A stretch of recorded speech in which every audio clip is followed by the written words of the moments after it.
We kept them flat using our body weight. We hip switch and we get to mount. Now I'm going to talk about the things that I think are most important here. The most important thing, in my opinion, about holding mount, all mount, is your feet. It's the position of your feet, where your feet are in relation to everything else. The knees, hips, everything else is distant second. Okay, so you'll notice now my toes are crossed because Franklin's legs are up. Most often your opponent will have their legs up because they're usually looking to bridge and roll and things like that. So if I can connect my feet, I'm going to connect my feet. That's more important to me than my knees being pinched together tight. Okay, I'm still sitting off of him. I'm not sitting on him.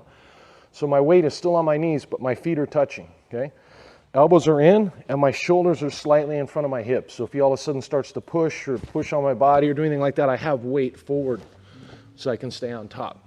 My weight is this way. So he starts pushing my hip, I can give him weight here and stay on top. Okay, so as I mount, that's the first thing. Sometimes one or both of the legs is a little more flat, in which case I want to make sure the bottom of my foot is up against it. Okay, so not like this, but here. And so if he lifts his leg, my toes just kind of gravitate towards each other like there's a magnet there. And that's really what I focus on. And I think when you spend most of your time when you're mounted, if you focus more on what's going on with your feet, you're going to hold mount a lot better. Okay, that's going to be the first thing. Obviously, I'm never sitting on him, so if he bridges, I can hip in and I have good control. My hands are here because what he's going to want to touch, to escape, is going to be my belt line, whatever he's doing. Okay, and now it just depends on where he puts his hands. More often than not, he's going to want to keep his elbows down. And if his elbows are down, then the first thing I'm going to do is attack that neck. Okay, and so I'm just going to reach up. For now, there's a couple things we can do. I can just put the blade of my hand here and just start to give him weight, and he will have to address that. He'll bring his hands up, and that's when I occupy that space. Okay. The second one you can work if you want is I'll just attack a pull punch choke. So I hold kind of loose to bring the gi across. It's a tight gi.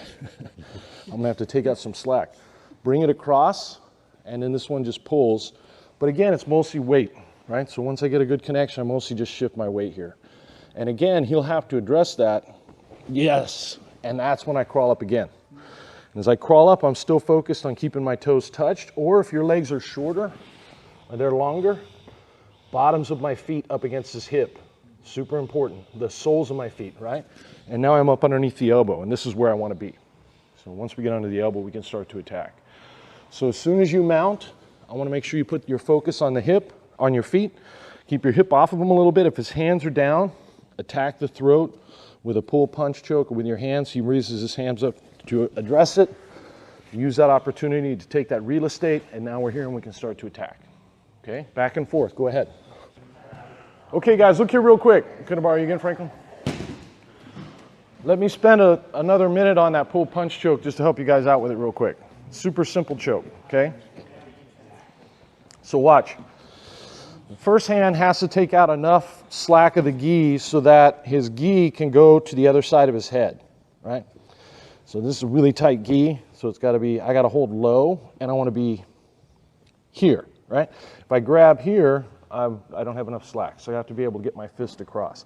And then all I want to do is make sure, like every other choke, I just want to focus on connection. It's not about me pushing real hard, but just making sure that that belt, that gi, is attached to his neck all the way around.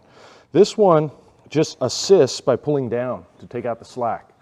And now, very gently, I'm just going to transfer my weight forward into my hand this way.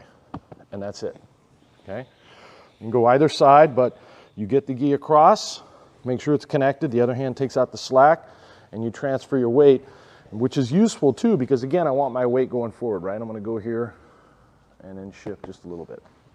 It's going to tap or very likely grab my arm, right? And this is going to get us into other stuff. But that's the main thing, is what I'm looking to do right as I first mount is to get his elbows off the mat so I can keep getting up here, because what he wants, he wants this. That's his goal. Okay, and our goal is to get underneath here. So anything you're doing on the neck to slide up and get underneath these arms is valuable. Okay, go ahead and put that pull punch choke in. Thanks for watching. Make sure you subscribe, hit the bell for frequent updates because we're updating this every week, and make sure you comment and like and share our videos. We appreciate it, and we definitely try and respond to all the comments. And if you like what we're doing and you like the material, check out SBG University, SBGU, and you're going to see a ton more in much greater depth than what you see here on YouTube. Thank you very much.